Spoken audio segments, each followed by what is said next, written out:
It looks like we are now ready to get the show on the road. So we'd like to warmly, and that is literally warmly, welcome you to this very exciting event entitled Sovereign Wealth Funds, Allies for Inclusive and Resilient Africa. I'm going to say no more because I'm now going to hand over to Abeid, who is the CEO of IFMAR, to do our opening remarks. Over to you, Abeid.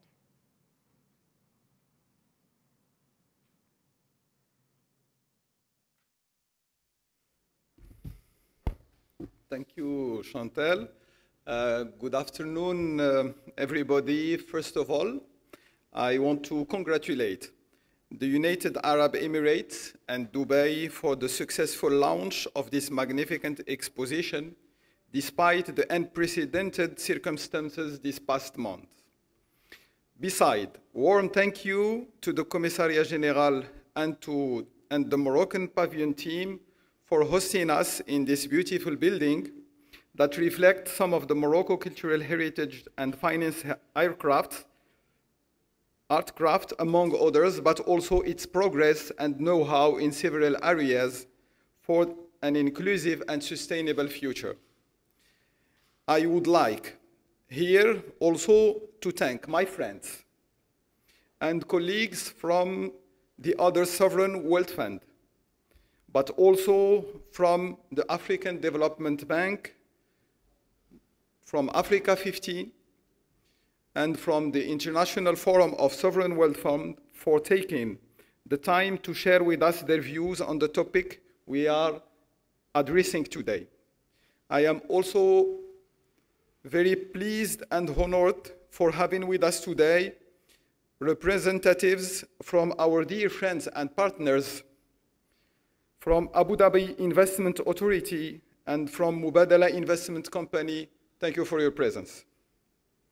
I would like also to thank all of you here with us, but also through the live stream on YouTube. We are in a digital world, for your interest and participation. So without further ado, handing over to Chantal to start this discussion with you all and to progress our cooperation toward our common objectives. Thank you, Chantal.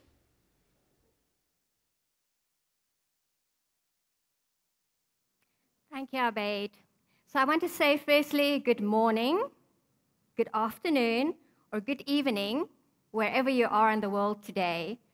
I am honored and delighted to be here in Dubai in person to host and moderate this very exciting panel with the most highly esteemed speakers I've seen in a long time. So very exciting. Now, I do also just have to enlighten you that this panel is going to be run a little bit different than normal because we had slight challenges, shall I call it, with visas, COVID, you name it. But we love a challenge and we turn it into opportunity.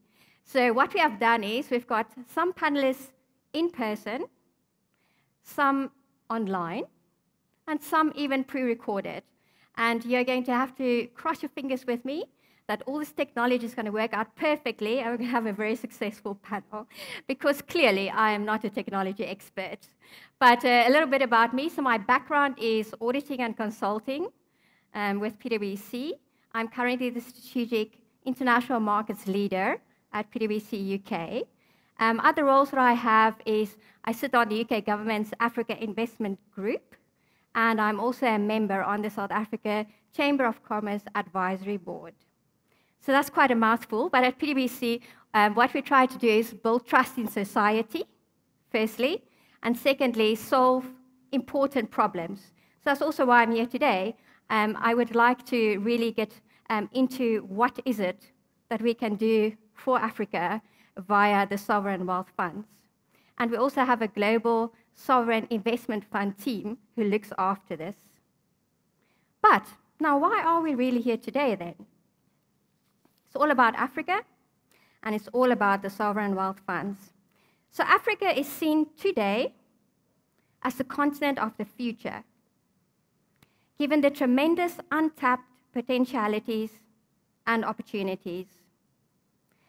The unprecedented times we've been facing, since the beginning of COVID-19's pandemic, the numerous issues to overcome toward the recovery, and to the long-term challenges for Africa.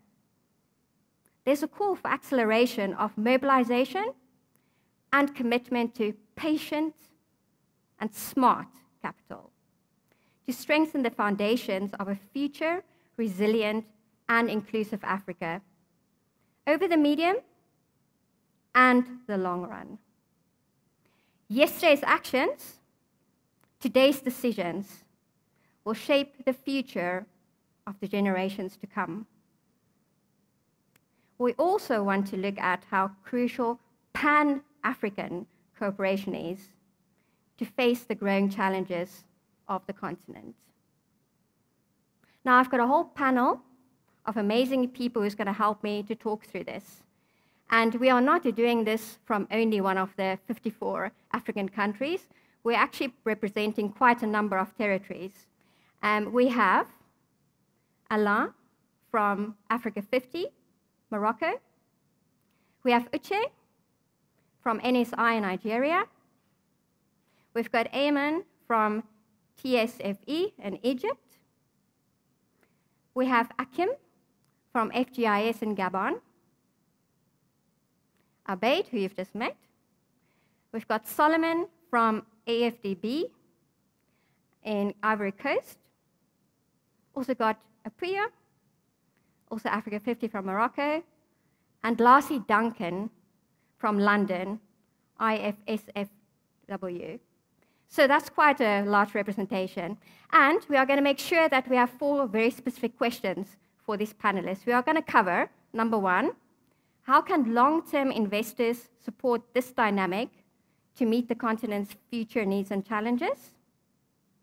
Secondly, what role should sovereign wealth funds play in financing the economic growth needed by the continent?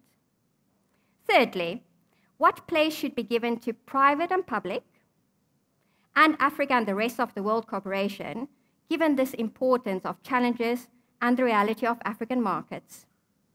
And last but not least, as we always do, end with what lessons can be learned from the past experiences of these type of investors in other regions. Now, before we get into this detail, I'm first going to hand over to our dear friend at Africa 50, Alain, to make sure that he first can give us a good overview of investment and cooperation for Africa. So over to you, Alain.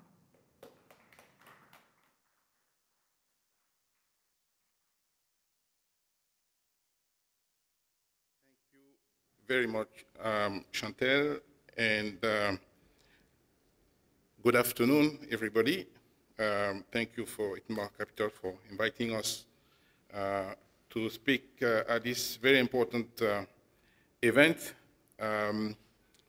As the panel description actually says, you know, the call for an acceleration of and mobilization and the commitment of patient and smart capital to strengthen the foundation of a future resilient and inclusive Africa.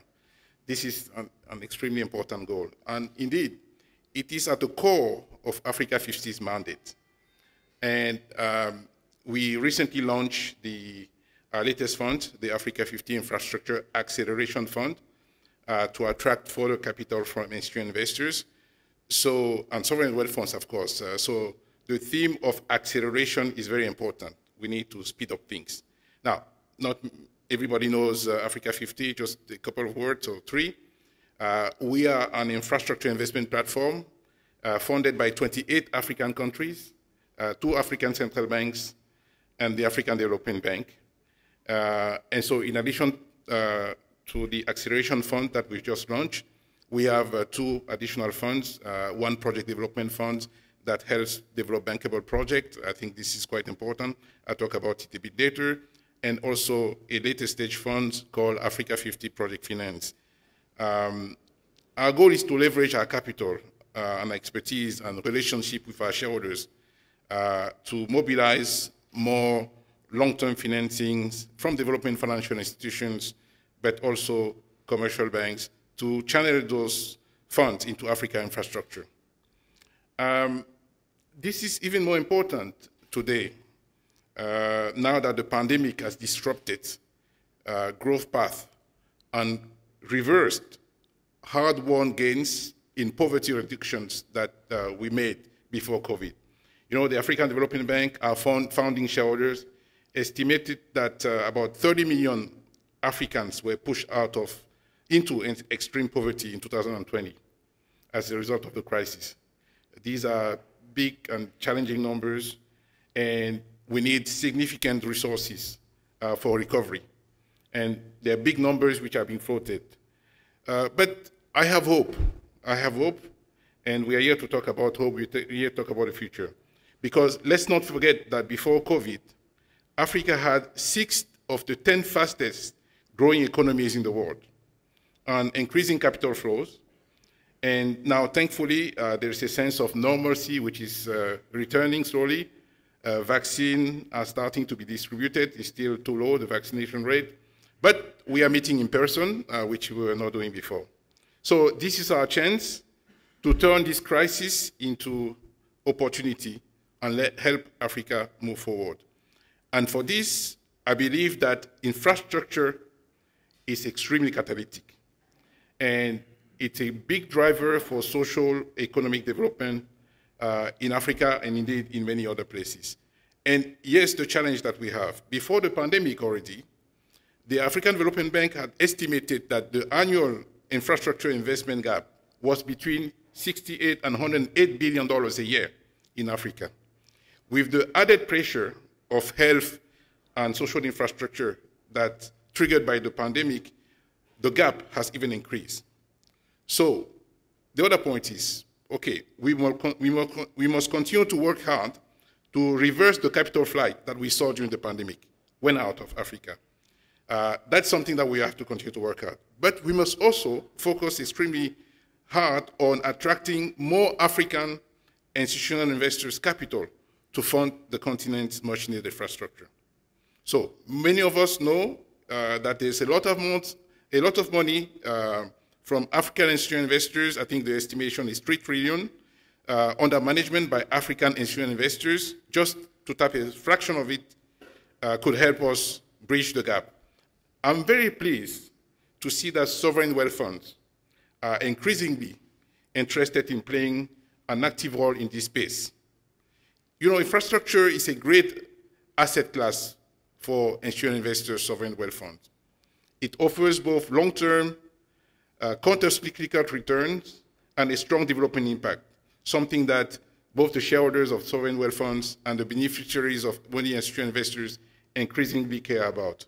Therefore, Africa must find ways to catalyze more institutional investors' capital into its infrastructure. I'd like to share quickly 3 ideas. First one is asset recycling. It is a mechanism that we have been advocating at Africa 50 as a solution to increase private and institutional investors' capital into African infrastructure. What does that do? It basically enables government to concession assets, which are good assets that are owned by the government, concession those assets to the private sector. The government will receive the money and invest those funds into new assets. That's how the recycling will work. We believe that this could be attractive to institutional investors, including sovereign wealth funds, and also help us diversify the funding of African infrastructure from the traditional funding sources, DFIs and others. We also believe that asset recycling can help Africa send a very powerful message that while we are seeking global partnerships, we are also mobilizing our own resources. So I believe that the role of sovereign wealth funds, African sovereign funds, is very important in this respect. Second idea, offering investment vehicles which are targeted to the needs of institutional investors and provide attractive risk-adjusted capital returns. This is what we are doing at Africa 50 with the launch of the Africa 50 Infrastructure Acceleration Fund. Our objective is to raise $500 million in multiple closing. We have designed this fund using the best practices. I believe that the fund is attractive also because we have created a pool of seed assets from Africa 50 own balance sheet that will be transferred to the fund in order to offer to investors in the fund an immediate exposure to a quality portfolio of assets. So we are pleased to see that we've made very good progress so far in engaging investors. Actually, there's one sovereign wealth fund that is, they may want to disclose who they are, that is quite advanced in discussing with us to support this initiative. Hopefully, there are other sovereign wealth funds that would be interested as well. Finally, project development. This is very important. I think that we should focus on project development. You know, to meet the substantial needs, financing needs that will close Africa's infrastructure gap, we need to make more projects bankable. Today, there's money that is sitting on the sideline looking for opportunities to invest.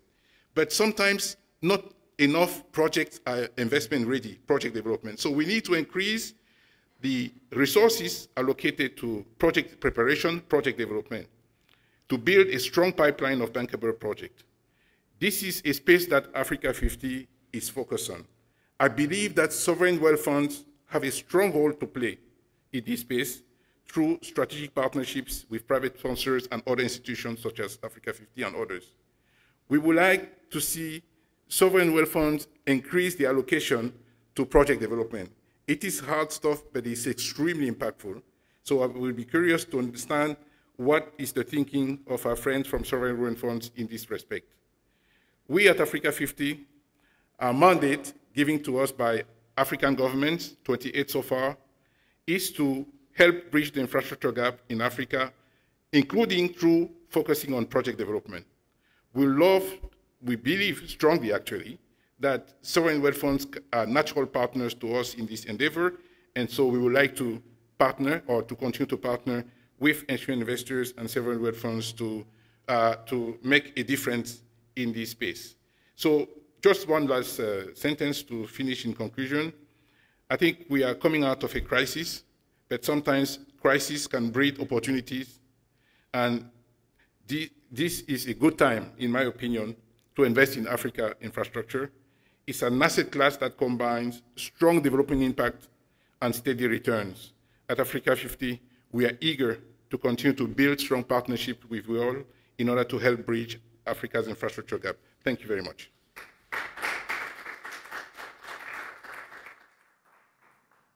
Thank you very much, Alain.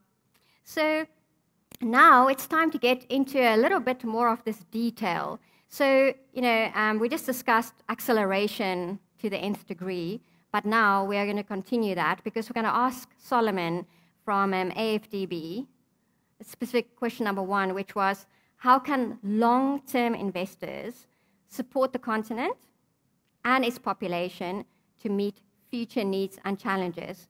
So what is it that the long-term investors can do to really accelerate? So let's hand over to Solomon on that basis.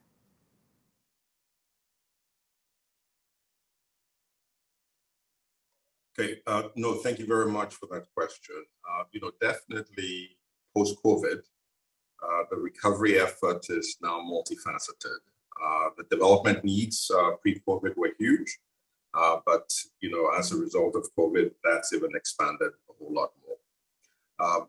Very clearly, governments have limited fiscal space.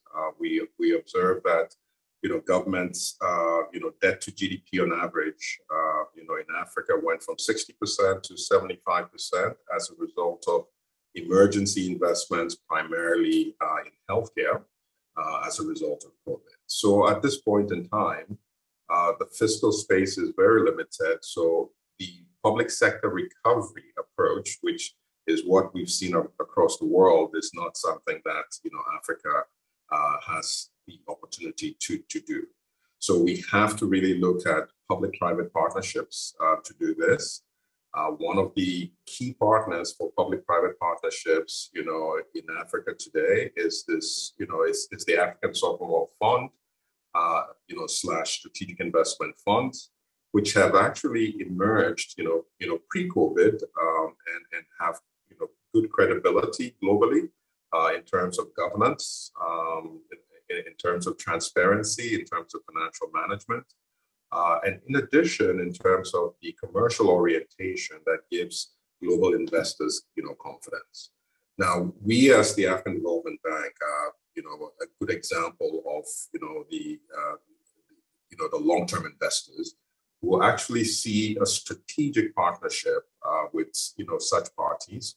And it's an explicit part of our private sector development strategy at the African Development Bank to work with groups like IFMA Capital of Morocco, NSIA of Nigeria, the Sovereign Fund for Egypt,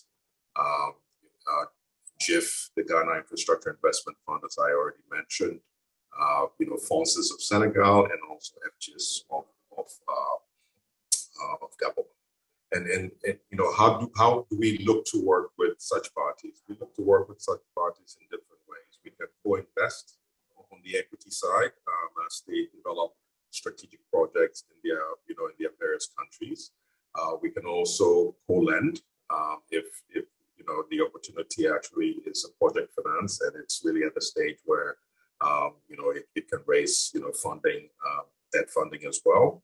And then in some cases where some of these strategic investment funds have a collection of assets that have cash flow production, and they want to actually leverage their equity capital, we can then actually come and lend directly to the strategic investment fund. And that's, for example, is what we're doing with the Ghana Infrastructure Investment Fund. So for me, the African Development Bank is really the largest IFI dedicated to Africa. We see these parties as really very great and unique partners going forward, and we plan to leverage that. Thank you. And you know what? I think we actually have Uche joining us from Washington, D.C. at the moment. So Uche, can we hear from your point of view how we can accelerate long-term investors giving their input into Africa? Yes. Thank you very much. And I hope the line is clear. Can you hear me? We can, indeed. Brilliant. Well, first of all, thank you for this. And let me thank the Moroccan Sovereign Wealth Fund for putting this together.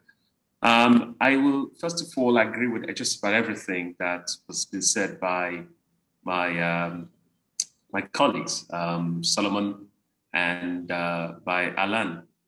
For African sovereign wealth funds, I think the most important message is the following.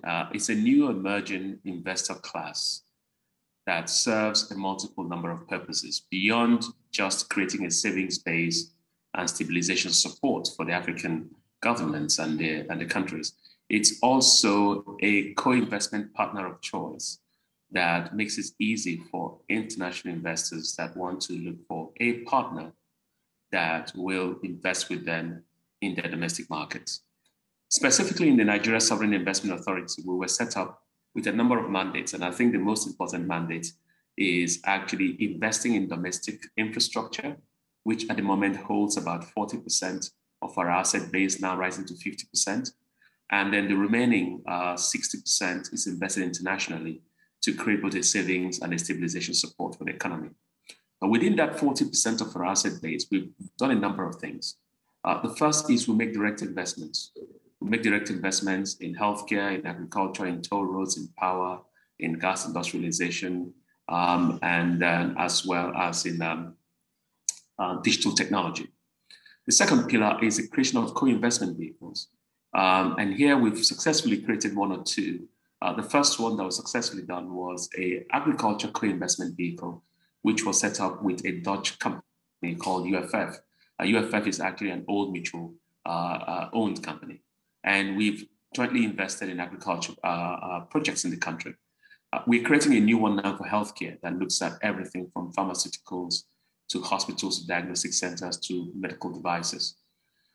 Now, the third pillar of what we do is the creation of what we call financial markets infrastructure. The reason why we are all classified as emerging markets, particularly in Nigeria, is that in the financial markets, there are a number of institutional voids that exist. And the Nigeria Sovereign Investment Authority has stepped into that gap to create, sponsor, or co-develop institutions that fill that void. For example, we co-created a Nigeria mortgage refinancing company, which is sort of the Fannie Mae to create mortgages refinancing. And that has made financing of mortgage a lot easier. We sponsored InfraCredit, and Solomon, who spoke earlier, was my right-hand partner in the creation of InfraCredit. He was the first phone call I made when we started to create InfraCredit, which has now become the leading institution in terms of creating bond wrap for bond investors in infrastructure. We've created Development Bank of Nigeria, which attends to small and medium-scale enterprises in terms of providing easy finance to them and competitive finance to them. We've also created a family homes fund, which is actually a housing fund in the country. So we went on to commodity exchange and derivatives clearing houses. Now, somebody would ask, why are you doing this? Well, we're doing it because these are all necessary institutions to make an efficient financial services sector. And so we are creating these institutions that we believe will help close these voids that exist within the institutions. So what does that really speak to how people can engage? It says the following, lesson number one: if you're investing in our markets, you have a ready investor, government-owned or run in a private sector manner, as a private sector-owned entity as well, and can co-invest with you within the country. It makes it easy for you to enter. Number two, we've gone on to create institutions that make it easy to co-invest. And number three, and I think probably more importantly, is that we have tried to turn assets, infrastructure assets that are predominantly done by governments into investable assets for which external investors can participate, especially to what Alain is speaking to earlier. The whole asset recycling process is where an entity sets up to receive from the government assets that we can then commercialize, rebuild, and then bring in other investors. So to answer your question, these are the roles I believe sovereign wealth funds can play, and specifically speaking from the experience I have had with the Nigeria Sovereign Investment Authority. Thanks, Eche. And I think, again, the point around investability is made again and again and again. And we can think of a few African countries where there are quite a lot of opportunities, specifically in infrastructure, but you're basically stuck because there is no one to make it a bankable project, nor is there anyone who's trying to push it forward. So I think that's a very important topic. Let's see if Ayman from TSFE has anything to add to that specific point, and also, again, about the acceleration that we discussed earlier. So I think, Ayman, you're first going to do an introduction for us about TSFE, and then we'll go on to the question. I think, let me introduce the Sovereign Fund of Egypt first. We are a new comer to the world of sovereign funds. We came to existence in 2018 via special law. Egypt launched the Sovereign Fund. The entire management team started joining in late 2019. And fortunately, we started for 6 months before COVID hit and the lockdown came. However, the fund came to existence mainly focusing around the future economy of Egypt, the future development of economics sectors that are future-proofing, that are diversifying our economy, and also looking at what Egypt has to offer in the future. And I think between Egypt and Morocco and you at IFMAR, there's so much in common between the Moroccan and the Egyptian economies in terms of prospects for the new green economy emerging globally, what we have to offer for the sustainable renewable resources as well, energy resources. So there is so much that we are banking on as a fund to create our multi-sectoral investment strategies. We are predominantly focused around also public-private partnership. And this is one of the main themes that we are addressing today. And I think as part of the key mandates of the fund is to become a catalyst for public-private sector participation in the economy, driving economic growth, and to create a fresh avenue for capital to flow into partnerships into sectors that are newly discovered and newly sponsored. And if I give you just a very quick summary around you understand the Egyptian economy is a very diversified economy. However, we are focusing on real economy, which is a real opportunity that we see an avenue for growth within agriculture, using technology and developments within AgTech, within healthcare, same thing within education. And this is for a 100 million population economy, it is a key ingredient. And also for healthcare, we are equally focused on financial inclusion and fintech because this is a good driver and lubricant for an efficient market environment. Infrastructure is a massive part of our portfolio, looking at building on the success that happened with Benban, the largest solar farm in Egypt, looking at how that public-private partnership model worked, the replication of that model into fresh sectors of fresh aspects of infrastructure, including the desalination, for instance. This is something that is also happening, powering desalination using renewable energy, looking at green hydrogen, looking at all those fresh aspects of economic diversity within sustainable infrastructure thesis and theme. Logistics is a big part of our mandate also within the infrastructure space. So, and of course, tourism and real estate are a well-entrenched part of the economy, a deep-rooted economic sector. We've seen volatility, of course, because of COVID, but this is something that will always be part of our portfolio and will always be part of our economy. I think this is just a very broad description of the fund and our portfolio and our aspirations, specifically to the point of where we see lessons learned. I think we can bank on two very successful examples. Most recently, as a fund, we've been involved into engaging private sector partners coming into the banking sector, where we created a model transaction with public-private partnership, where the government retained a portion of the equity, however diluted via a capital increase from the fund and a majority shareholder strategic investor. This is one model we would like to replicate more, where we build an aspiration and we create value for a tag along from the government.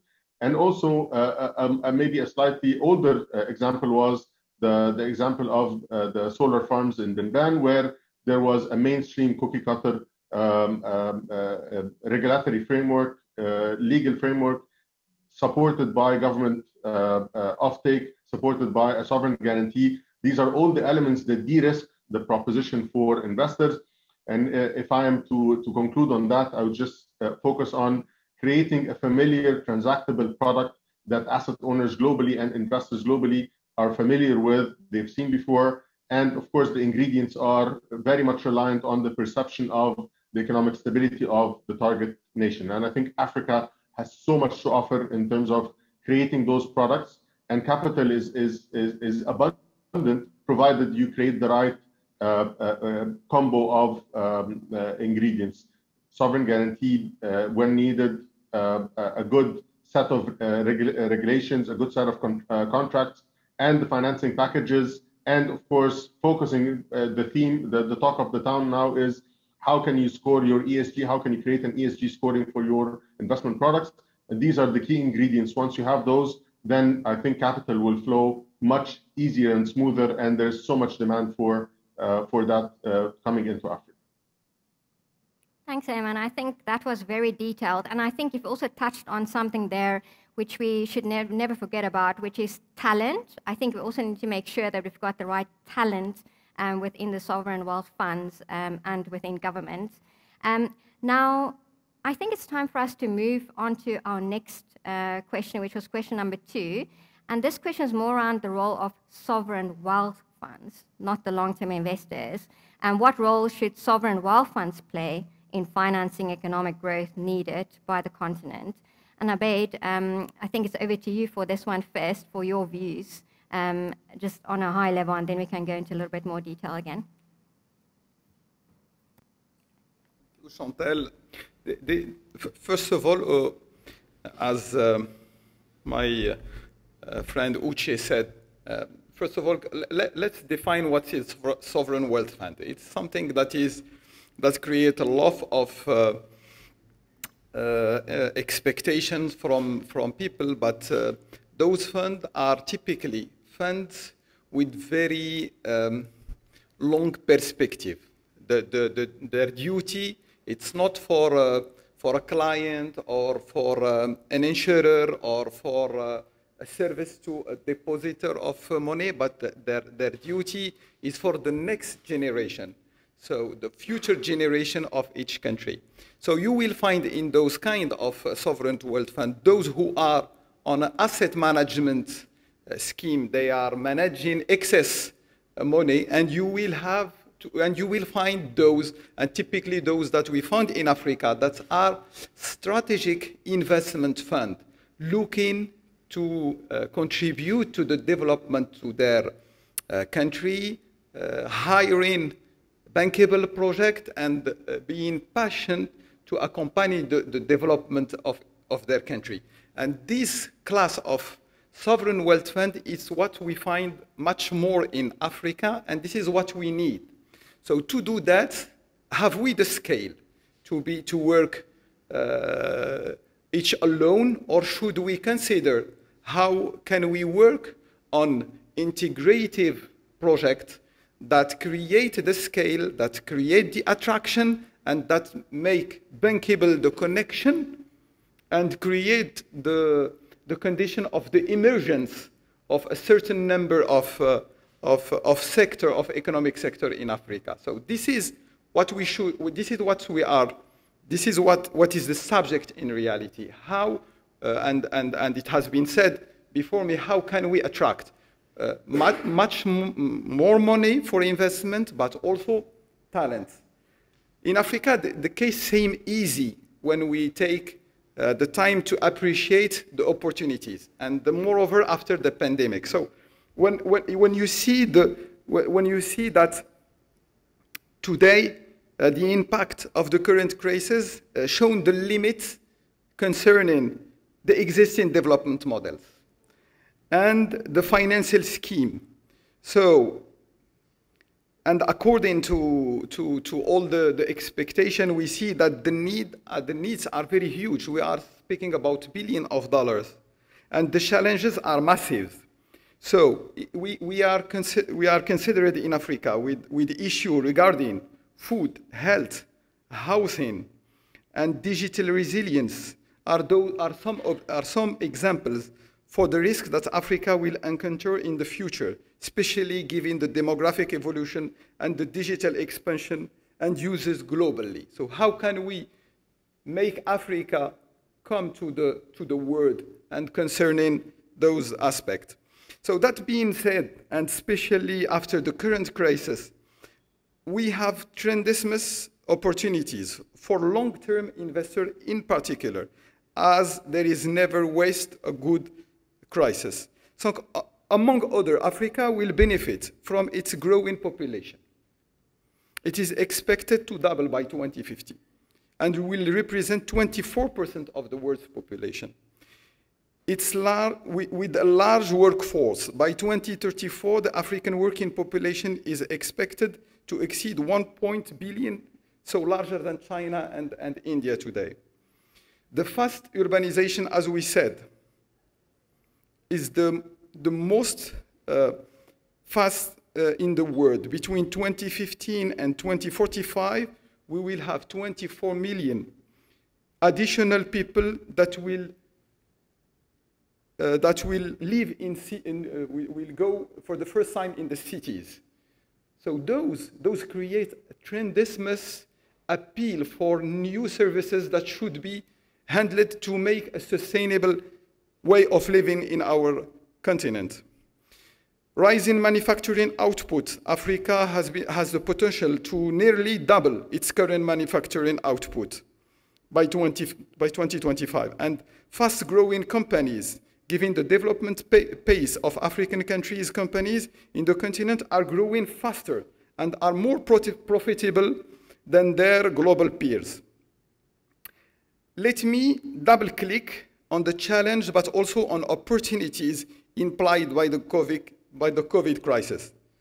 First, the challenges. The COVID-19 pandemic have had and will continue to have a severe impact on the African population and economies, unfortunately.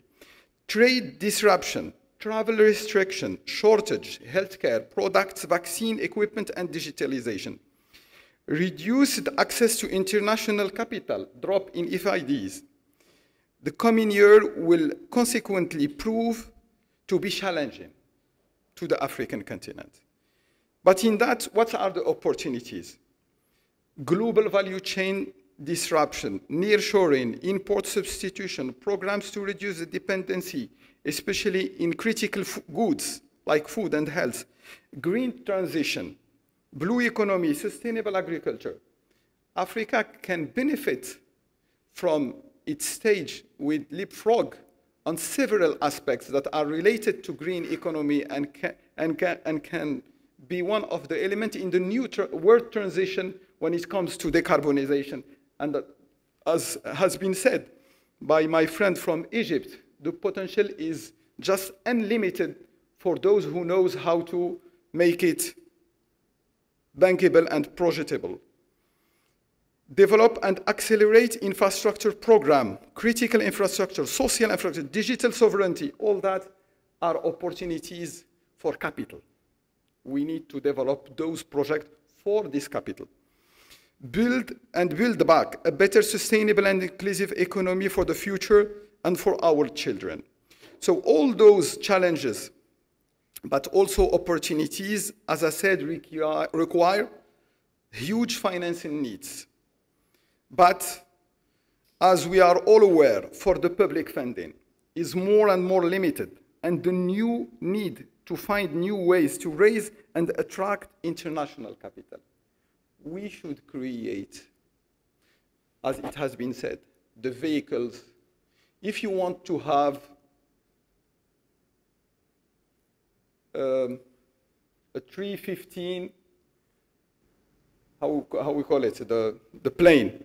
If you don't have the good airport to receive it, he will never land in your country. So African people should create the infrastructure required by international capital investors to attract those capital and to finance their need. Actually, the real challenge is indeed not the money, but the bankable project, as it has been said. Investment opportunities, real investment opportunities to attract those capital. So the Sovereign Wealth Fund and the Strategic Investment Fund have shown their ability in the past and currently to address those challenges. Indeed, we strongly believe that here lays the vital and the veritable role of those funds and what they could play. Be the partner of choice for those type of investors, but also for their respective government. How? Two main approaches. First, project identification and preparation based on the best international standard, as we have said. By partnering with their respective government and capitalizing on their private standpoint, the Sovereign Wealth Fund are able to identify, prioritize, and structure business-oriented, impactful projects that meet private sector investment criteria, but also address the long-term strategies and need for the respective countries. Second point, local and international private capital mobilization by structuring, seeding investment platforms and fund in partnership with DFI and other international organizations. The Sovereign Wealth Fund could catalyze and attract the large institutional investor, pension fund, insurance companies. These investors are today not considering Africa because of the perceived risk, but also because they don't find investment vehicle that meet their investment standards. Thank you. That was really, really a great detailed overview. But I think the most important thing that you mentioned there is a perception of opportunity. So if I think back to, for example, when the Nigeria Investment Authority visits the UK to do a presentation on projects to invest in, they do it in a very good way, as I would say, because they would explain that this is the project, and investing in this project is almost like investing in Knightsbridge, in London, and people in London would understand it. So it's creating that perception of what it is that you're going to invest in. That is also very important. So I'm going to hand over to Akim now from FGIS, firstly for an introduction to FGIS, and then we can go on to the question as well. Akim, over to you. First of all, I would like to thank my brother Obaid for bringing us all together here today. I commend your effort in doing so. And I really look forward to the conversation and the fruitful outcomes of this conversation today. Talking about myself, I'm Hakim Daouda, and I'm the CEO of the Gabonese Sovereign Wealth Fund. The intention or the willingness to create a solid saving base for the Gabonese future generation dates back to the 1990s, when a law was taken to save 10% of the yearly oil revenues into an account in the books of the central bank. But what was quickly observed was that we were not really creating value for the future generation, because the interest earned on that bank account was lower than the inflation in the country at that moment. So under the leadership of the president in 2012, the FGIS was created with two mandates. First one was to actively manage that bank account and making sure that we were really creating value for the future generation by making investment locally and internationally, but locally also really to support the diversification of the economy. And also the second mandate was to be the exclusive asset manager of the legacy holdings, the state equities in companies. 10 years later, because then on, the FGIS really became a proactive investment vehicle. And 10 years later, if I have to give you few numbers, we have $1.6 billion of asset under management. We have investments spanning across 12 sectors, and 78% of our portfolio is domestically invested. Obviously, given the pandemic, that was really the right moment for us to look back and rethink our investment strategy. So we have elaborated a new investment strategy that goes from 2020 to 2025, articulated around 4 areas. First one is continuing building basic infrastructure in Gabon through public-private partnerships and project finance. Second is really supporting the development of SMEs in Gabon, because we do know that SMEs are the ones that really build resilience in the economy and building those champions that will be exported. Third area is supporting social sectors such as education and healthcare. And finally, land development and urban development through tourism and other initiatives. In the end, our real mission is really to make sure that in all these areas, we develop investment vehicles in which we attract international players and even private sector players who brings capital and expertise. Because in the end, our mission is really to support the government effort toward a social and economic transformation of the country. Thank you, Hakim.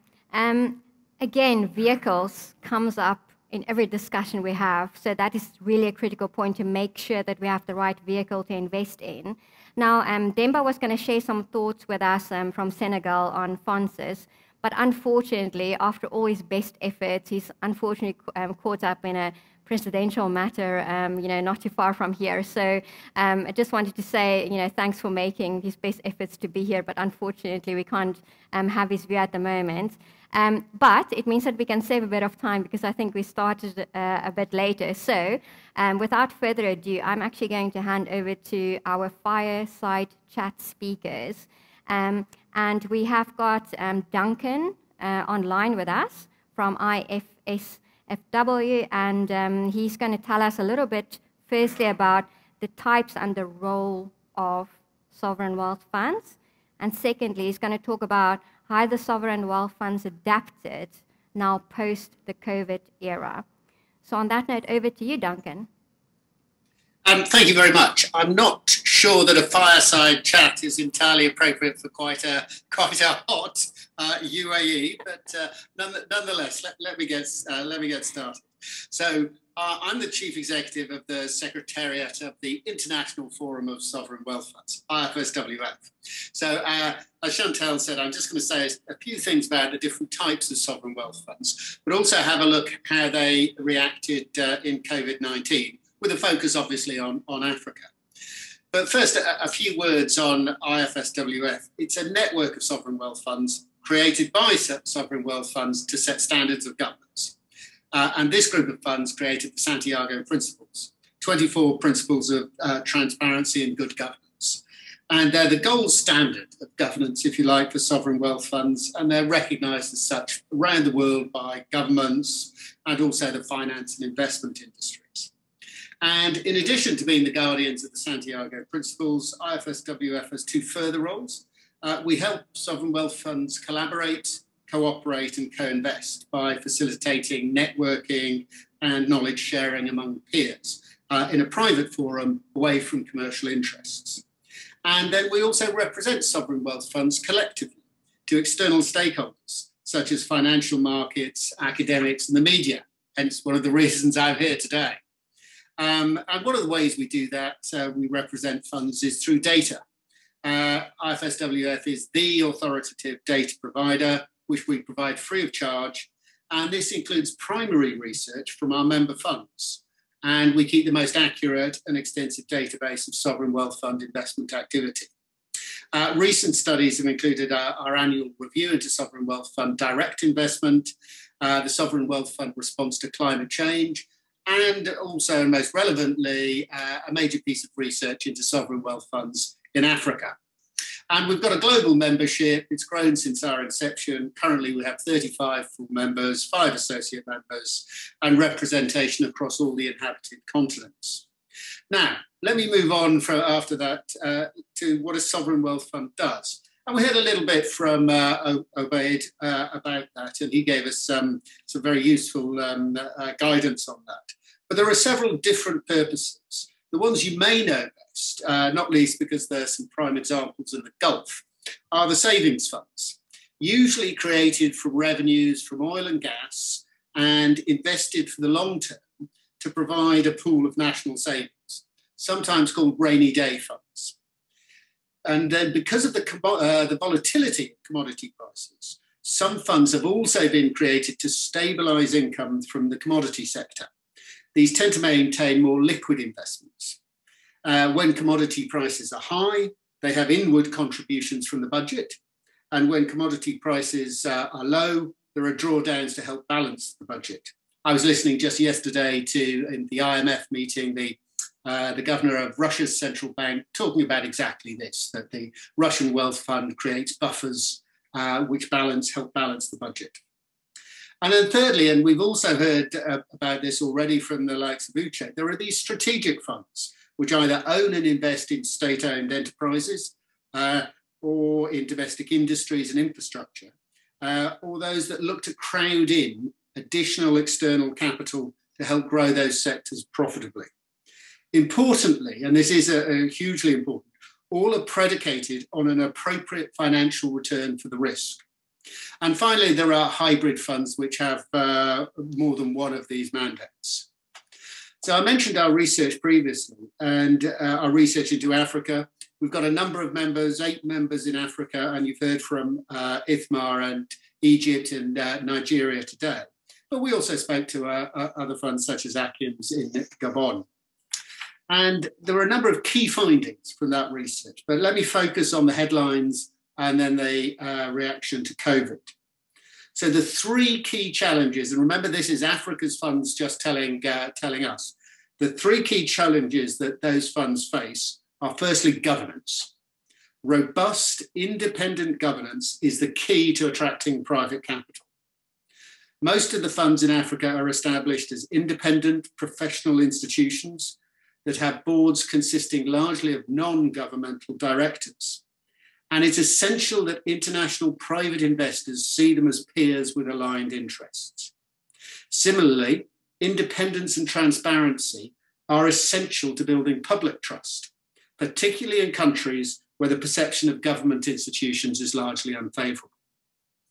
Second, the social impact. ensuring a material and measurable impact on the lives of their citizens builds legitimacy, an imperative made even more important by COVID-19.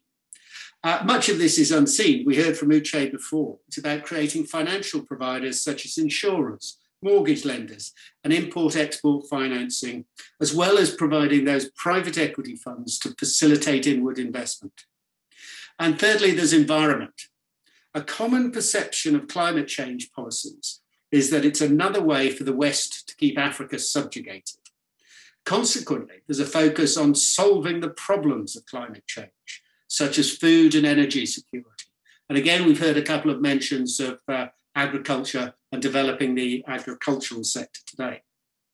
So put together, these issues help shape that new wave of innovative sovereign wealth funds across Africa, often called strategic funds, which align the interests of domestic and international capital, and therefore maximize scarce domestic capital by attracting multiples of international capital.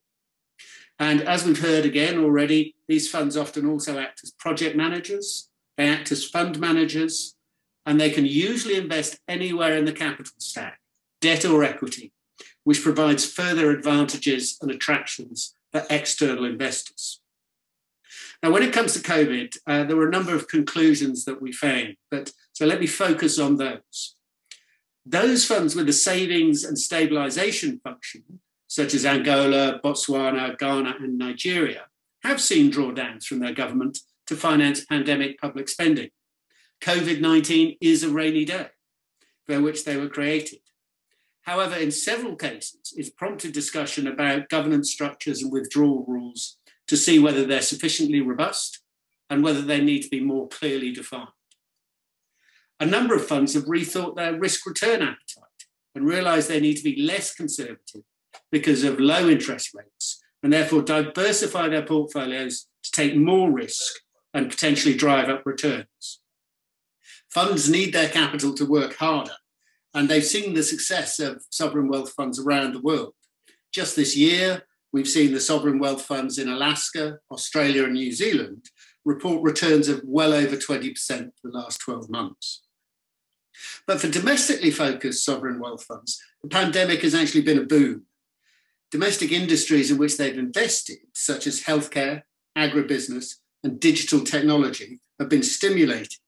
And they've also made the country more resilient of external shocks. Funds such as Rwanda's Agizero Fund have had shares from state-owned companies transferred to their ownership to give them a greater impact on domestic economies. Now, in some countries, particularly in North Africa, there was the fiscal headroom to borrow on the international bond market to finance recovery. But for most African countries, expanding the domestic role and influence of sovereign wealth funds is a more innovative approach. By improving governance and attracting international private capital, these countries have signalled a clear path for recovery and growth that will be led by their own institutions. And again, we've heard the importance of that, developing and diversifying the sources of capital.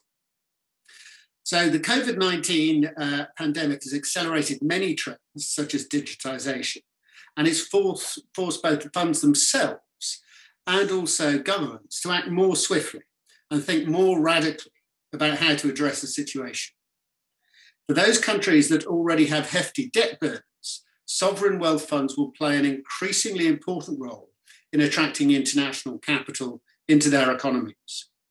The foundation for this will be good governance, professionalism, and independence, which will allow them to generate trust from their partners and from their citizens. Funds will have to deliver on their mandates and deliver against long-term goals, all the while being held accountable by public reporting against key indicators. However, by taking this approach, it's clear that there's a prospect of a material impact by sovereign wealth funds across the continent, an African-led solution for Africa. Thanks, Duncan. And I think governance is very important. And I almost also want to add another layer to that, because I think within the sovereign wealth fund space that's so connected to government, there should be a good balance between getting too swayed by the politics versus the commercials and the business. And obviously that's a whole different discussion for another day, but I do think that we should not forget that point. And Duncan's point around, they're not being a fireside chat as such, we thought we'd actually invite back Akim to join as a third person around this fireside chat, just to share. He's got a few more views on sovereign wealth funds' role on the economic growth. So let's flick back to him to join the fireside chat, and then we'll go back to Apuye. So Akim, over to you. Sovereign wealth fund has a key role to play in doing so. First of all, we have a role to play in leveraging our resources to pull in additional capital from international players, international investors, but also national investors. And that is further supported because when we look at the magnitude of investment required on the continent, we do realize that national budget alone would not be sufficient. So we really need to have those public and private partnerships in place if we want to achieve the goals that we have set for ourselves. That's one. Second of all, I believe that sovereign wealth funds also have a role to play in reducing the risk perceptions of investors by being that local investor that has skin in the game. So we have our interests aligned with those of our partners. I like to say that when my partner in New York or London or Paris is having a sleepless night, I'm also having a sleepless night in Gabon. So we really have that alignment of interest that somehow reduce the risk perception by our understanding and knowledge and understanding of the legal framework. Talking about the legal framework also, we have a role to play there in helping our government put in place a more conducive legal framework to attract further investment, especially foreign direct investments. I'd like to illustrate that with an example. Recently, we successfully closed a PPP project, which is the King Aba project with Meridiam. It's an hydro power plant, which will be producing 205 gigawatts per year in the Libreville region. It's about 13% of the electricity demand in Libreville, which is the capital city of Gabon. By investing 12% of the total cost of that project, we were able to pull in the remaining from equity co-investors and DFIs. So that's the role that sovereign wealth fund can play, and that's the role we are currently playing here in Gabon. Thanks, Akim. And Akim also made reference to, the challenges rather than just the opportunities. So Priya, can I hand over to you so you can talk us not just through the post-COVID challenges, as Duncan has just done, but wider than that? And also share with us your thoughts around capital mobilization and deployment. Okay. First of all, let me thank the Kingdom of Morocco, also ITMA Capital, for inviting Africa 50 here today. I'll just quickly apologize. That event with Senegal, the president, is why my CEO, Alain, had to run off at short notice. But, let us suffice to say that we at Africa 50, we see, the role of sovereign wealth funds as absolutely critical to the growth of the continent. Now, I personally wear two hats at Africa 50. So, Senior Director for Strategy and Investor Relations, but you heard Alain talk about our new Infrastructure Acceleration Fund, which I've become the senior partner of. And so I'll transit into that role. And what I'll try and do is look at this from the perspective also of that commercial investor. What are the things we're looking for, and why, again, are sovereign wealth funds very important? There's about 3 or 4 really critical themes I've heard today, from the different SWFs, including ITMA Capital here. There's the whole issue around what vehicles. So, for example, I'd like to believe that our IAF, which is the Acceleration Fund, can be one such vehicle that can also benefit from the support of sovereign wealth funds, as we also tackle at a micro level some of the infrastructure challenges on the continent. There's also been talk about, climate, environment and things like that.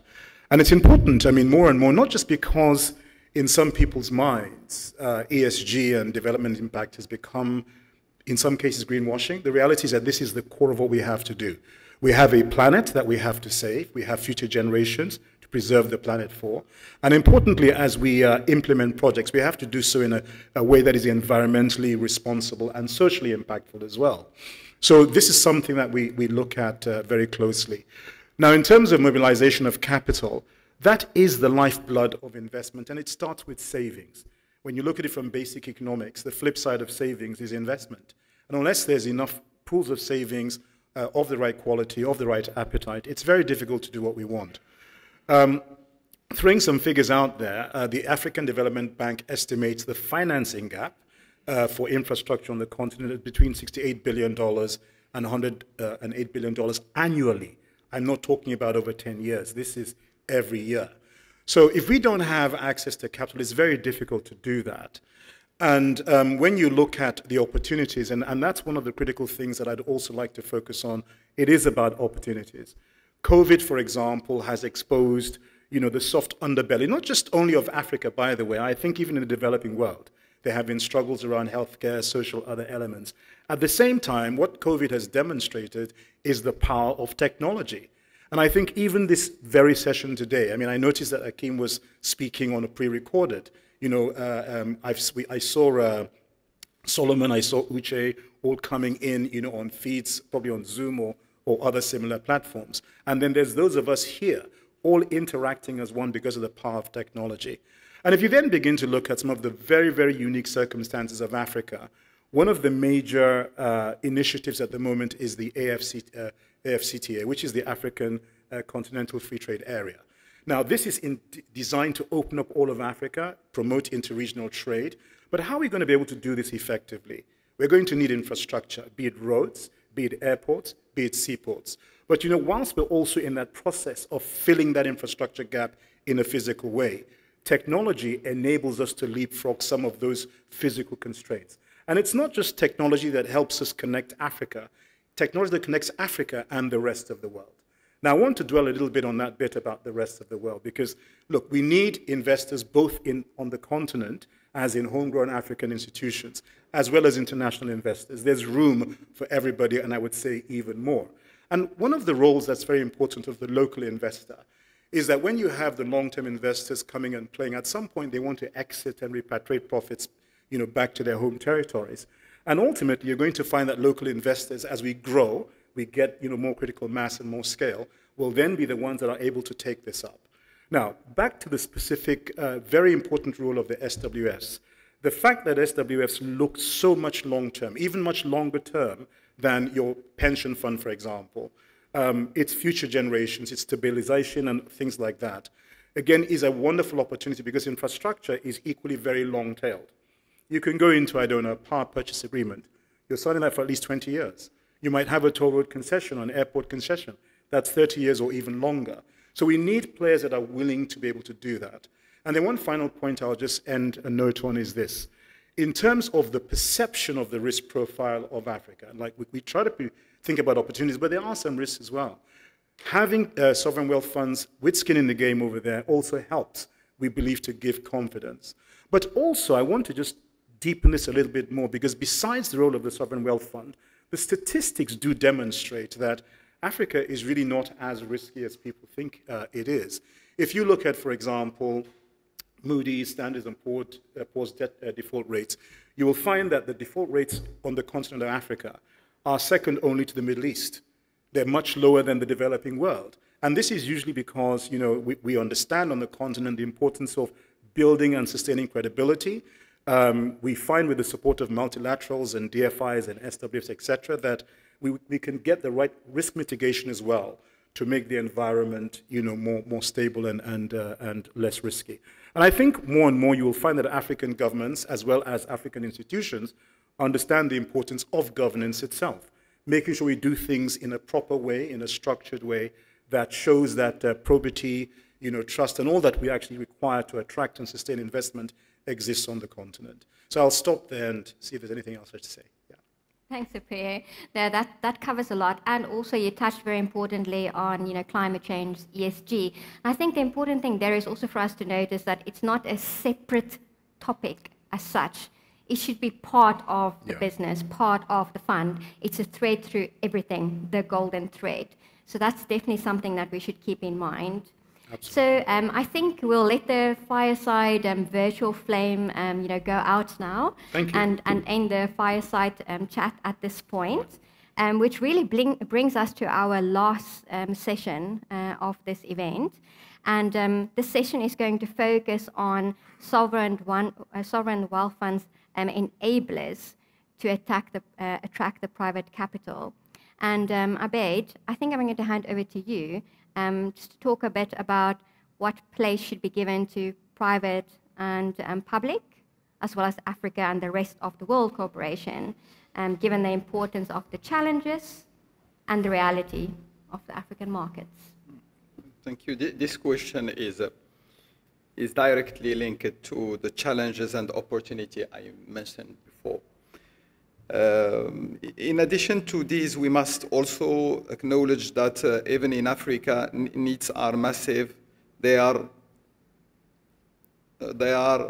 across 45 countries and thousands of little projects. It's a project issue also. Indeed, when it comes to large institutional investor, they will always prefer 1 billion project than 200, and even if they are in various countries. So basically, in addition to the project identification, preparation, scale that we have taught before, the capital mobilization, the investment vehicle structuring, we also need to cooperate and join our effort to offer these investors bankable, large-scale diversified investment opportunities. Indeed, to address the project origination challenge and be able to properly attract private capital, African entities should, in my sense, join their effort and act for some subjects in a collaborative and inclusive way. And the subjects are not rare in this way. Cross-border investment initiative and opportunities is the answer to the investor looking to reduce their risk by having exposure to several countries and sectors. There is clearly a pressing need to encourage knowledge sharing with the objective to develop common initiative and project. This would require the heavy involvement of sovereign wealth fund to accelerate and unlock the investment opportunities to long-term international capital. The sovereign wealth fund can play a vibrant role also by accelerating cross-country cooperation, acting as honest brokers to private investors by jointly sourcing, preparing, and financing and contribution to financing large projects across the continent. Indeed, and as I mentioned earlier, size matters when it comes to international investors. To overcome this obstacle, sovereign wealth funds should also enhance their cooperation and effort to identify and develop regionally integrated projects. And let me just make a window to speak about what Morocco and Nigeria are developing. They are developing a large gas pipeline that will go on the west region of Africa. So it is possible to do it between African and also African. And those subjects we can find a lot of things that can be developed in the same way. We can speak about digitalization, we can speak about roads, infrastructure that are needed and that can have a sense, an economic sense, when it is considered at a regional level. So when it comes, like I say, to power, connectivity, digital infrastructure, for example, by joining their force and sharing their experiences, sovereign wealth fund could address those challenges and turn them into investment and real economic development opportunities. Thank you very much, Obed. So I think that we are going to hear a little bit more from Solomon on what he thinks about this subject, and then Akim. So let's first go to Solomon and hear what he has to add.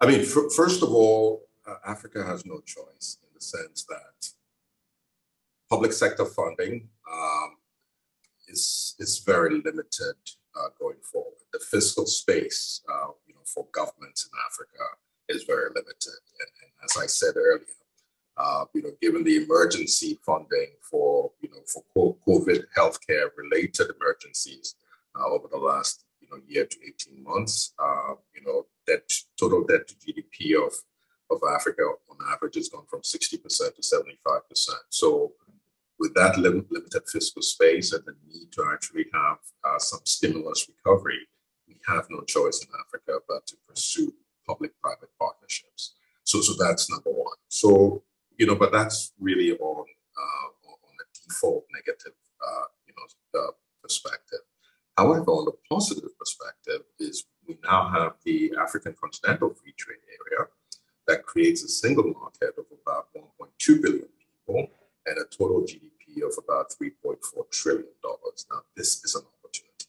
And if indeed, Africa can really showcase, investment opportunities in various industrialization value chains where you don't have to really look at 54 different markets, but you can now look at Africa as a single market.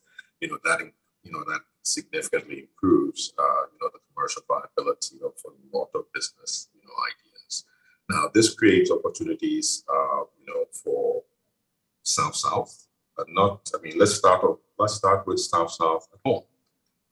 It creates an opportunity for Egyptian companies, Moroccan companies to come south of the Sahel.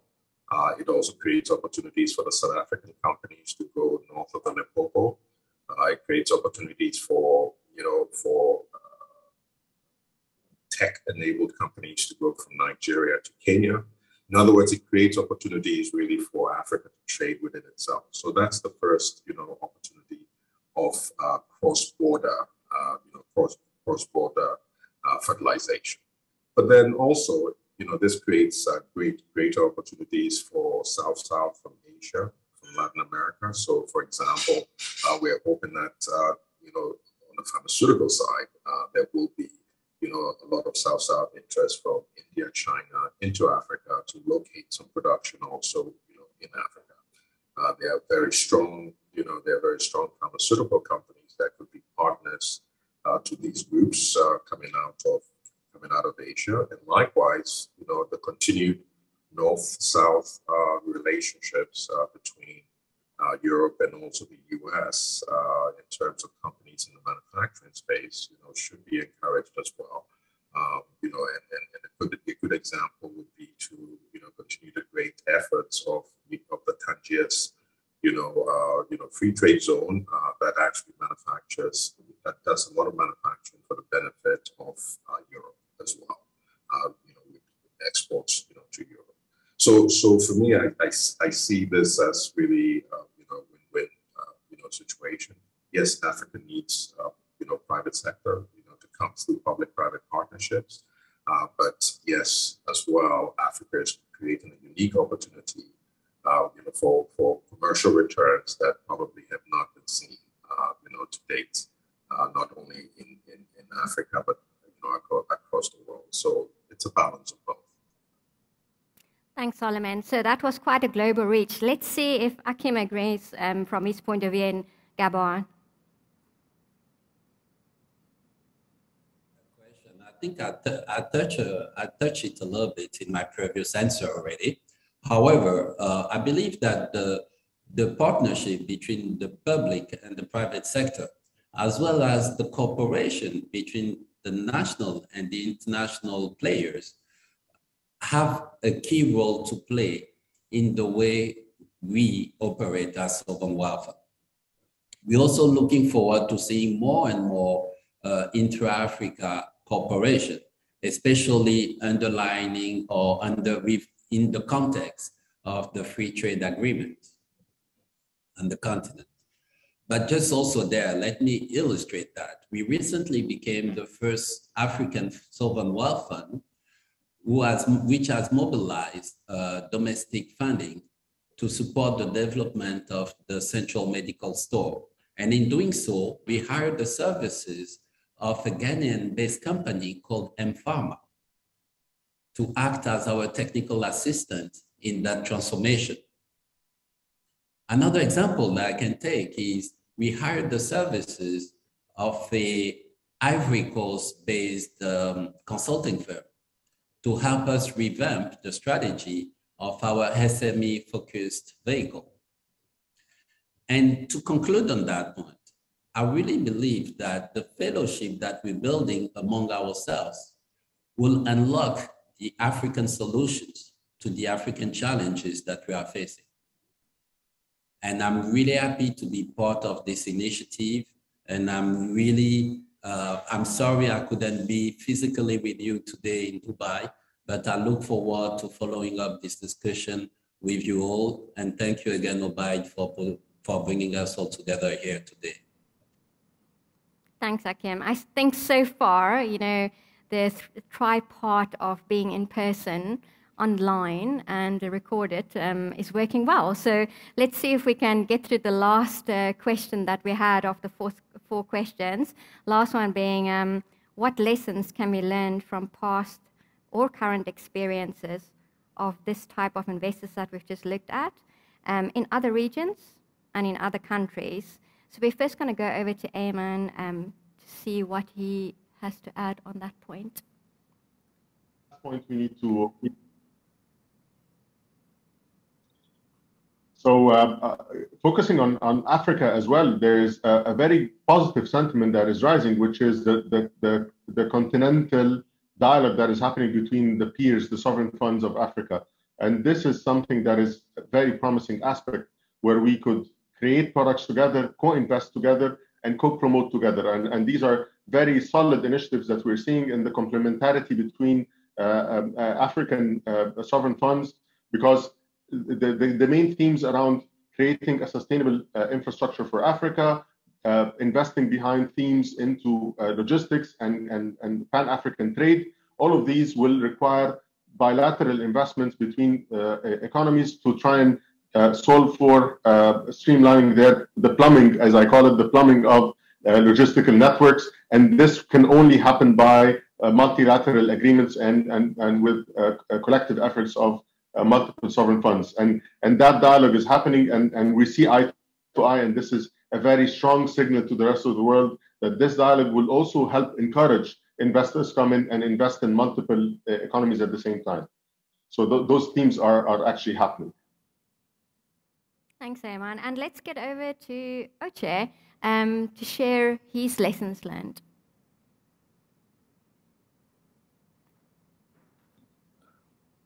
Thank you very much.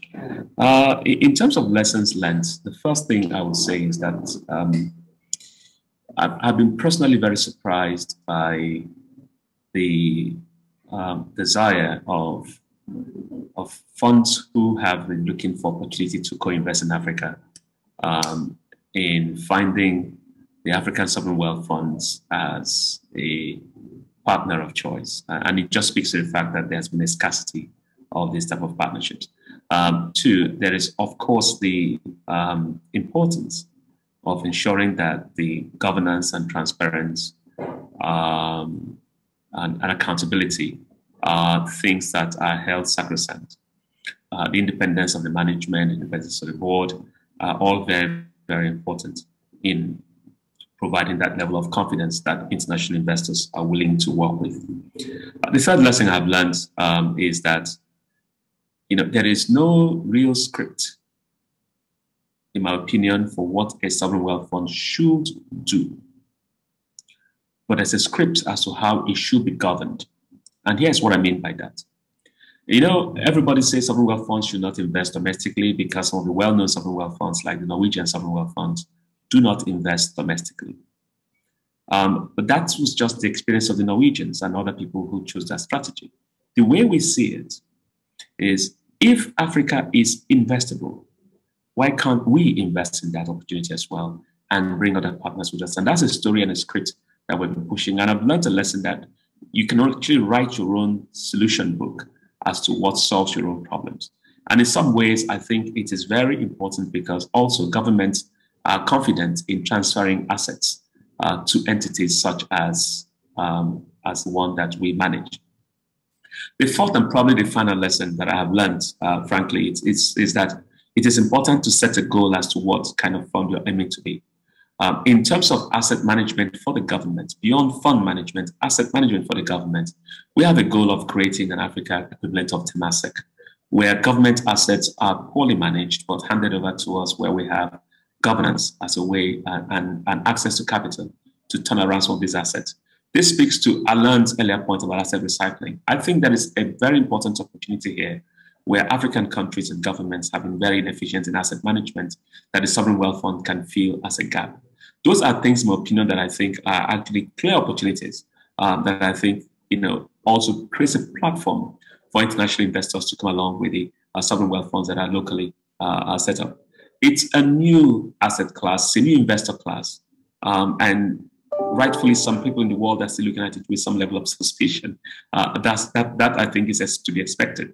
But I think over the last 10 years, looking at the work done by my colleagues in Gabon and in Senegal and in Egypt and in Morocco, I think the African Sovereign Wealth Fund story is something, and of course in Ghana, the African Sovereign Wealth Fund story is something people are beginning to really believe in. And so we are here as as local investors and international investors, but also as a co-investment partner of choice to the extent that people want to invest in our countries. Thank you.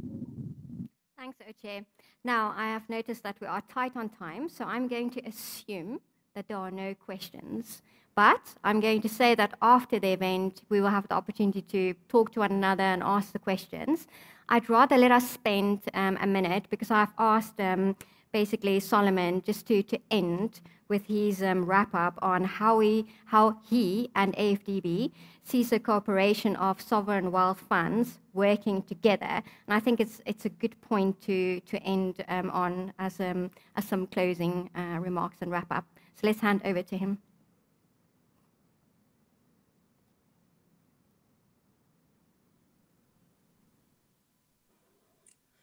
So one other point I'd like to make about the African sovereign wealth funds and the African strategic investment funds, it's great to see them actually organizing themselves into a forum, the African Sovereign Investment Forum, where they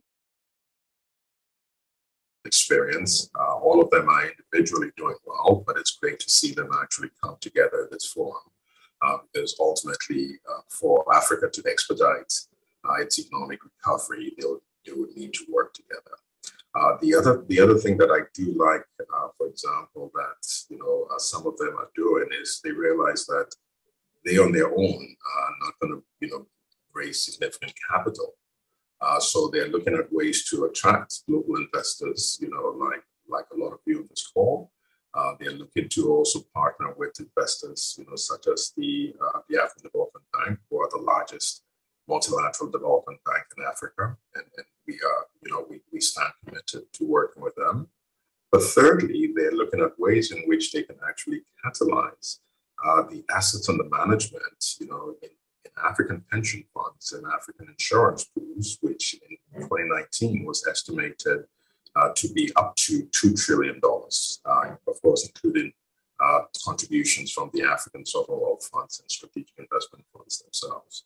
But the fact that they're creating institutions like the NSIA has created in Nigeria called InfraCredit Nigeria, that would actually provide credit wraps and various credit enhancements to get African pension funds and African insurance pools to invest in brownfield and potentially greenfield infrastructure and other strategic areas is also key as well. And so kudos to the African sovereign wealth funds and also the African strategic investment funds for these initiatives, and we stand by to support you.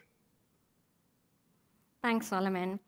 So from my side, thank you so much for sticking with us and running through this somewhat longer panel, but it was a very interesting discussion. So I'm going to hand over to Abeid now because we cannot leave without his words of wisdom, on forward-looking thoughts.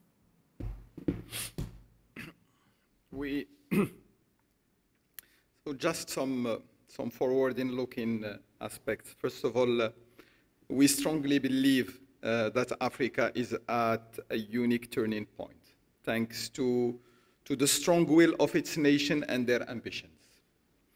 Together, by sharing knowledge, capitalizing on achievement, and uniting efforts, we definitely can overcome the current challenges and create infinite opportunities across the continent for the benefit of the future generations.